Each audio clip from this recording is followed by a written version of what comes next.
turakwitabye karamenya gasani kuko uduhamagara kuri buri munsi kubera impuhwe tugirira kugira ngo dukize. Ku izina ry'Imana Data na Mwana na Roho Mutagatifu, amen. Amahoro bana b'Imana, nimuhumure, Imana iri kumwe natwe. Itwandikiye urwandiko rw'ihumure n'agakiza kuri wa gatanu w'icyumweru cya gatatu cya Adventi, tariki 16 Ukuboza 2022, ubwo tugiye gusomera urwo rwandiko rw'agakiza. Isomo rya mbere ryo mu gitabo cy'umuhanuzi Izayi, umutwe wa 58, umurongo wa 1 kugeza kwa 3, wa 6 kugeza kwa 8. Uhoraho avuze atya: nimuharanire ubutungane, mukurikize ubutabera, kuko umukiro wanjye wegereje n'ubuntu bwanjye bugiye kwigaragaza. Arahirwa umuntu ubigenza atyo, mwene muntu bikomoraho, akubahiriza isabato, ntayice, akirinda gukora ikibi icyo ari cyo cyose.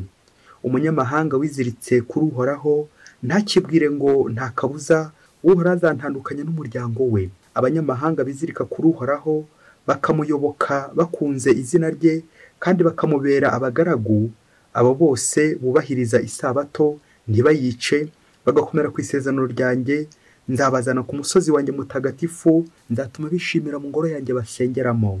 Ibitambo byabo bitwikwa n'andi maturo bizakirwa ku rutambiro rwanjye, kuko ingoro yanjye izitwa ingoro yo gusengerwamo n'amahanga yose. Uwo ni Uhoraho ubivuze, we utararukanya abajyanywe bunyago ba Isiraheli. Uretse nawe nzaba narakoranyije, nzongera mbakoranyirizeho n'abandi. Iryo ni ijambo ry'Imana. Zaburi 67. Mana yacu, imiryango yose y'isi nigusingize. Imana nitubabarire maze duhe umugisha, itwereke uruhanga rwayo rubengerana, kugira ngo ku isi bazamenye ko ari wowe ugenga, n'amahanga yose amenye ko ari wowe ukiza. Amoko yose niyishima aririmbe, kuko utegekana ubutabera ibihugu byose, ukagenga amahanga yose y'isi. Ubutaka bwacu bweze imbuto, Nyagasani Imana yacu aduhundaho imigisha. Imana niduha umugisha, kandi niyubahwe n'isi yose aho ikagera. Mana yacu, imiryango yose y'isi nigusingize. Nyagasani Yesu nabane namwe. Amagambo mu Ivanjili ntagatifu yanditswe na Yohani, umutwe wa 5 umurongo 33 kugeza kwa 36. Muri icyo gihe Yezu abwira Abayahudi ati: mwebwe mwatumye kuri Yohani, maze abaha ubuhamya bw'ukuri. Njye sinkeneye umuntu uhamya ibinyerekeyeho, ahubwo ibyo bivugira kugira ngo mukire. Yohani yari itara ryaka kandi rimurika, maze muhimbazwa n'urumuri rwe mu gihe gito. Njye mfite icyemezo kiruta icya Yohani, kuko ibikorwa Data yampaye gukora ari byo nkora, kubirangiza akaba ibyo bihamya uko Data yantumye. Iyo ni Ivanjili ntagatifu. Ba Kristo bavandimwe, Yezu Kristo akuzwe. Ahangaha tugeze ni kuri buri munsi, tuje gushakashaka umukiro, tubona umukiro tuwushyira abandi. Aha tugeze rero ni kuri buri munsi. Ushaka kudukurikira buri munsi, ujya kuri YouTube ukandikamo ijambo buri munsi. Iyo rero umaze gushyikira buri munsi, uhageze ikizahakubwira ni ikirango cya Bibiliya. Bibiliya itwibutsa ko ijambo ry'Imana ari rya buri munsi. Bityo niba utariyandikisha, uzihutire kwiyandikisha vuba na bwangu, subscribe, kugira ngo buri munsi nyine ujye wakira ijambo ry'Imana, tugumane n'Imana twese buri munsi. Uhageze rero ufungure, warangiza ugafungura, noneho uze gufungurira abandi. Ngo umukiro dusabwa twese kugumana, umukiro wa Kristo atuzanira, tukawakira buri munsi, tukawushyira n'abandi buri munsi. Umukiro wa Yezu Kristo, no salido Jésus Christ. Uyu munsi rero amasomo y'uyu munsi araganisha nyine kuri iyo ngingo tutabura kuzirikanaho buri munsi, iyo nshinga tutabura gutonagura buri munsi, yitwa gukira. Akanahiri mu mugambi w'Imana. Umugambi w'Imana uhiriye muri iyo nshinga, gukira, gukiza abantu. Yezu Kristo rero aza munsi ikimuzana no kugira ngo dukire. Turi rero mu gihe cya Adventi, gihe gitwibutsa amazi ya Nyagasani umucunguzi. Yezu Kristo aza munsi akigira umuntu, l'incarnation, kugira ngo agire gute adukize twebwe abantu, akigira umuntu kubera twebwe kugira ngo adukize. Icyo nicyo kizana Yezu Kristo. Ubutumwa bwa Yezu Kristo no kugira ngo dukire, ukira abakristo bavandimwe, kwakira umukiro. Ingingo remezo tujya kuzirikana iragira iti: Yezu Kristo azana umukiro. Awuzana he? Awuzana ku isi. Awuzaniye bande? Abantu bose. Abantu bose byumvikane, twese turimo, waba intungane waba unyabyaha, twese Yezu Kristo atuzanira iki? Umukiro, akawuzana hano ku isi. Umukiro tuzanirwa na Yezu Kristo. muri aya masomo tujye kubanza kuzirikana inyigisho za kiliziya ku byerekeye umukiro w'abantu mu nama nkuru ya Vatikani ya kabiri. Inyandiko Lumen Gentium Kristo urumuri rw'amahanga itwerekeza cyane cyane ku umukiro Yezu Kristo atuzanira, les 16 documents conciliaires, page ya 41, aho batubwira abantu bagomba kurokoka, abantu bagomba kwakira umukiro, abantu bazarokoka. Barimo ibyiciro nanjye kuvuga nka 5 muri rusange, bose akabumbiye ahantu hamwe uko tubisanga mu ibero ya mbere Pawulo Mutagatifu yandikiye Timote umutwe wa 2 umurongo wa 4, umukiro w'abantu bose. Yezu Kristo yaje kugira ngo acungure abantu bose. Rero hari ibyiciro iyi nama nkuru ya Vatikani igerageza gutugaragariza. Ngiye kugerageza nanjye bivugeho, maze nawe ndakoheje kugira ngo uzajye guhisomera. Hari igihe abakristo tujya twibwira ngo ni twebwe nyine tuzajya mu ijuru gusa, nyamara ucunge wasanga ko uri n'umukristo uzajya mu ijuru. Reka rero dusuzume ibyiciro 5 iyi nama nkuru igerageza gutubwira mu ncamake z'abantu bazarokorwa, abantu bazakira umukiro wa Yezu Kristo atuzanira. Aba mbere bavuga les croyants fidèles catholiques, abakristo bemera Yezu Kristo. Aba kabiri n'abigishwa les catéchumènes. Aba gatatu n'andi madini yemera Yezu Kristo, les autres confessions religieuses chrétiennes. Ubwa kane ngo n'abatemera Yezu Kristo ariko bakaba bemera Imana. Aho ngaho turumva ko ntaho bitandiye na bya bindi by'uko nyine ntaho ukunda umwana ngo yange nyina. Iyo ukunze umwana buryo ubukunze na nyina. None icyiciro cya 5 ni cyitwa abatemera na busa, abatemera na gato, les incroyants. Ibyo byiciro byose maze kuvuga nawe ureba ahantu herereye, ariko abenshi tungo turabakristo, ni byiza ko turabakristo. Ariko rero tugomba kwitonda, ntago ari gucira urubanza ngo uyu nguyu n'umupagani, ngo uyu nguyu ntiyemera, uyu n'umwisilamu, uyu nguyu rwose ntago yemera Kristo. Nk'uko ibyiciro maze kubivuga, urasanga twese nyine turimo n'abatemera na gato, kugeza n'abatemera na gato. Abo ngabo nibwo mu isomo ya mbere batubwiye umuhanuzi Izayi ari guhumuriza, Nyagasani agatanga ihumure ku bantu bose bari kure, abanyamahanga bashushanya twebwe twese abanyabyaha, abapagani, umukiro w'abapagani, umukiro w'abanyabyaha, abari kure y'Imana. Icyo nicyo nashaka kuganishaho kuri iri somo. Iyo nama ya Vatikani ya kabiri itwerekeza cyane cyane ku umukiro w'abantu bose, le salut pour tous, Yezu Kristo yatuzaniye. Amasomo rero agatwerekeza cyane cyane uburyo umukiro mu isezerano rya kera Imana yari yaraguteguye, narinye kuvuga biri kure, ariko no mu isezerano rishya turaza kumva uburyo Yezu Kristo noneho yahageze, niwe uzanye umukiro, niwe gakiza. Mu isomo rya mbere twazirikanye uburyo koko nawe batemera abari kure, ariko bayobowe n'umutima nama wabo. Anakiza inyigisho za Kiliziya Gatolika zivuga cyane cyane muri inama ya Vatikani ya kabiri, uburyo nawe batemera ariko bafite umutima nama ubakundisha Imana, umutima nama utuma bakora neza. Uko gukora neza rero n'Imana ireba cyane cyane. Ntabwo Imana izareba ko ndi umukristo narabatijwe ni byiza, ariko se nkora neza, umutima nama wanjye uranyobora. Rero mu ijambo rimwe ni ugukora neza kugira ngo uzajye mu ijuru. Umutima nama ugakuyobora, waba uri umupagani, waba wabatijwe, waba uri kure y'Imana. Icy'ingenzi ni uko nyine Imana igukoraho nawe ugakora, Imana ikubwira nawe ukibwiriza, ugakomeza ugakora ingoma y'ijuru, cyane cyane ukora neza. Twumvise muri iri somo ko Imana ihamagara abanyamahanga, ibereka ko nyine igiye kubazana mu ngoro yayo kugira ngo bagiye guteba yisingize ubudahwema. Ubwo umuhanuzi yagize ati, abanyamahanga bizirika kuri Uhoraho bakamuyoboka bakunze izina rye, ngo kandi bakamubera abagaragu, abo bose bubahiriza isabato ntibayice, bagakomera ku isezerano ryanjye, nzabazana ku musozi wanjye mutagatifu, nzatuma bishimira mu ngoro yanjye bansengeramo. Amen. Nguko Kristo twese yifuza gutuzana kugira ngo agire gute, adukoranyirize hamwe. Nyagasani nguwo nyine aje kudukoranyiriza hamwe. Nguko n'umurimbyi wa Zaburi atwerekeza ku Mana, twese tugahura ku Mana, twese tugahura mu ngoro y'Imana kugira ngo tuyisingize. Mana yacu, imiryango yose y'isi nigusingize. Amen, amen, amen.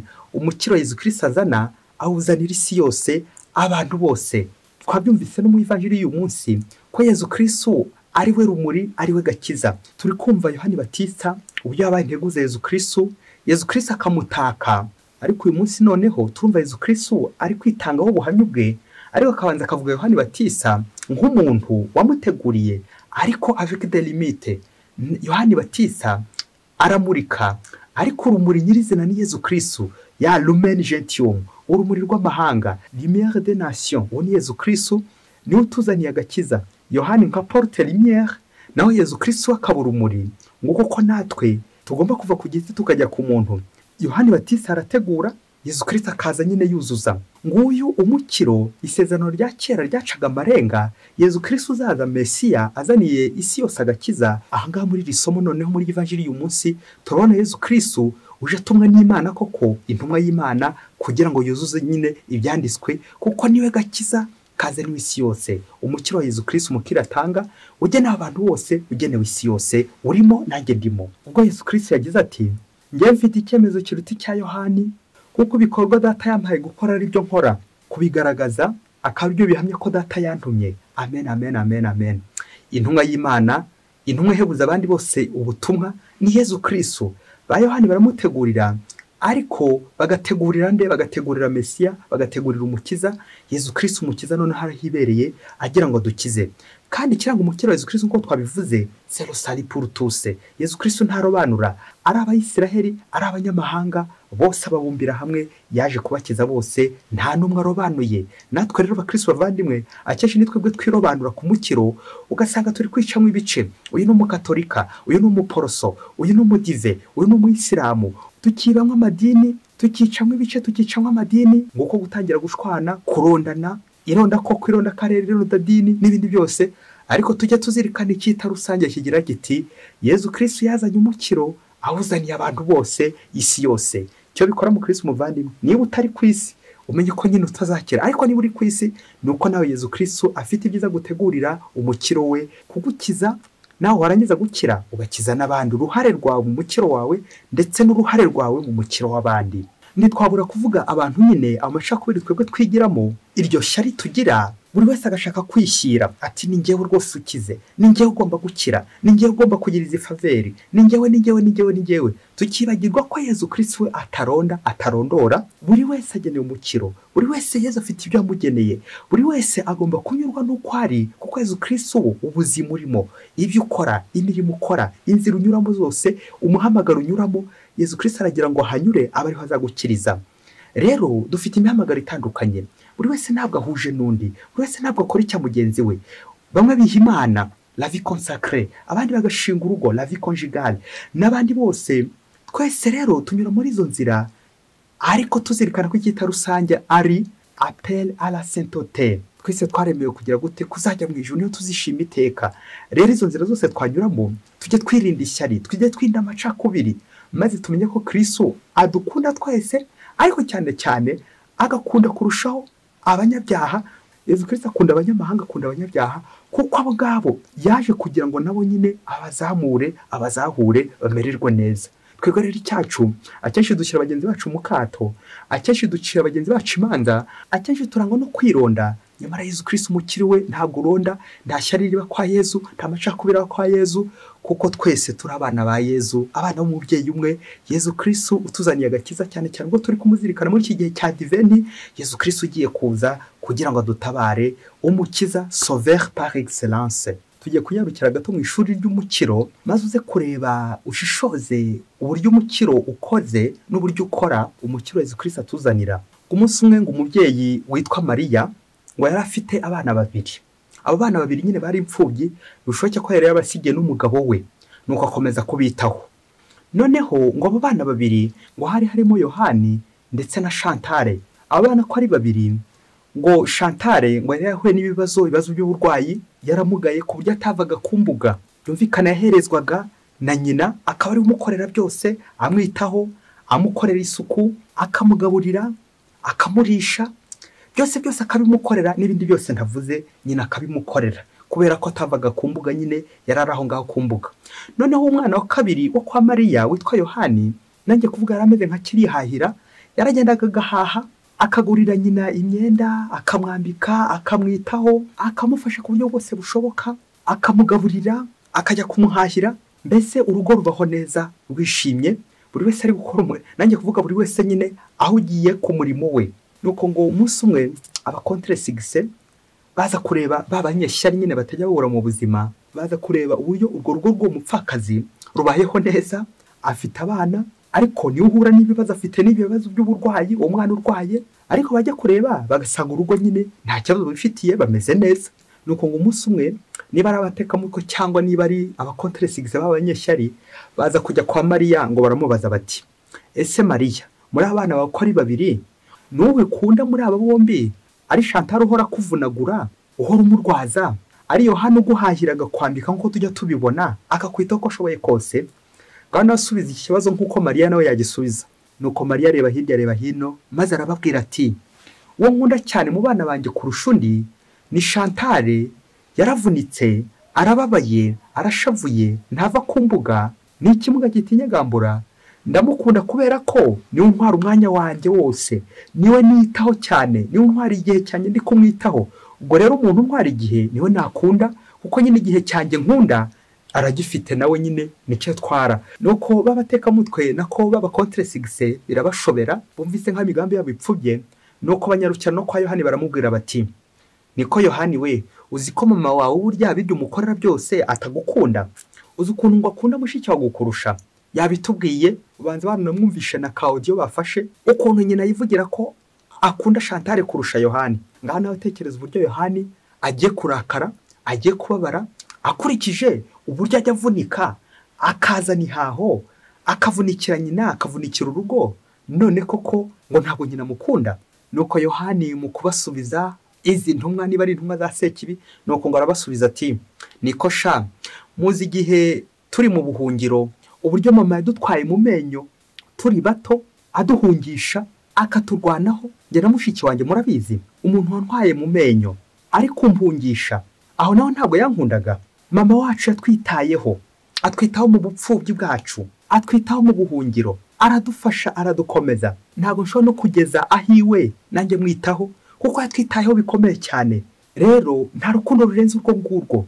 nuko za ntumwa zirahindukira ziri kubura zirataha zimaze kumva iyo disikuru tariki ya Yohani nuko ziragenda zihitira kwa Chantal zigeze kwa Chantal none bomoza cya kibazo bati ese Chantal ari musaza wawe Yohani ari mama wawe ukwitaho ukugirira neza ukunda cyane kurenza undi nuwuhe nuko Chantal arababwira ati Yohani kuko ibyo azanye abishyira mama nawe akabimpa nane mpamvu niyo mutari mubizi nitwa Jean Marie Chantal na mama yitwa Maria na musaza wanjye yitwa Yohani Maria twese dufitiye izina rya mama kuko mama nyine twitaho twese twitaho buri wese akurikije icyo akeneye bakristo bavandimwe Yezu Kristo akuzwe hari Maria Yohani hari Maria hari na Yohani Maria Chantal bakristo bavandimwe ngo kuko umubyeyi Maria abana be akunda abaha no gukazina ke bose bakitwa ba Maria ndetse by'umwihariko uyu nguyu agatwara amazina yabo bombi agatwara izina rya musaza we agatwara n'irya nyina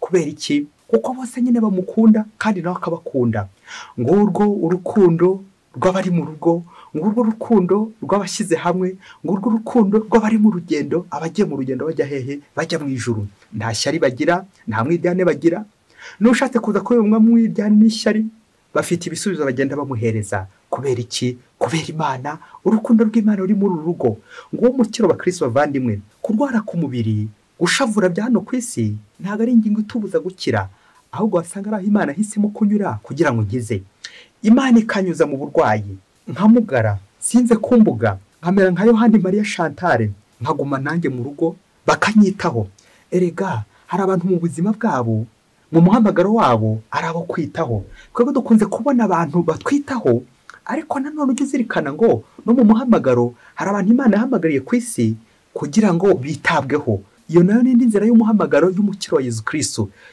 ntabwo akiza gusa abazima ahubwo n'abarwayi bashushanya nanone abapagani abari kure y'Imana abanyabyaha wowe nanjye urimo twebwe gutava ku mbuga rero nibyo byaha n'abandimo bishushanya nyine uburyo banyitaho abana b'Imana banyitaho basaza banjye banyitaho mamunyitaho n'abandi bose ariko girinda ishyari kuko Imana ifite uburyo bwinshi nyuza mu mukiro wayo ishobora kunyuza ku muvandimwe Imana ishobora kunyuza ahangaha ibimenyetso Imana impereza kugira ngo nkire nyagasani nyurizana zose kugira ngo nkire icyacu twebwe abantu nuko turangwa n'ishyari tugashaka no kuba ishyari mu bana b'Imana cyane cyane iyo tubonye hari urugo rutuje hari urugo rw'amahoro hari umugabo n'umugore bibaniye neza mu rugo rwabo tugashaka kuba bibamwo iki amacakubiri umwiryane akabya bindi byawo umugabo wanditse ku rugi rwe ati ugenzwa n'amagambo ntakangerere mu rugo bakristo bavandimwe uko akenshi tujya gusenya tugasenya ingo z'abandi kubera iki kubera ishyari twabagirira ishyari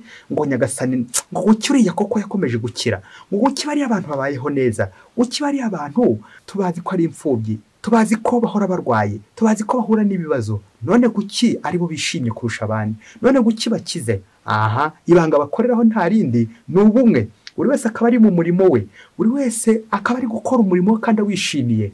Mariya agakora umurimo wishimiye ko ari kurera umwana, ko ari kwita kuri wa wundi urwaye ubabaye, ndetse na Yohani nawe agashimishwa nuko ibyo ari gukora bigirira akamaro nyine bene nyina, bikagira akamaro nyina, cyane cyane azirikana ko nyina nk'umubyeyi yabagiriye neza, nta n'icyo umwana yabona yitura umubyeyi.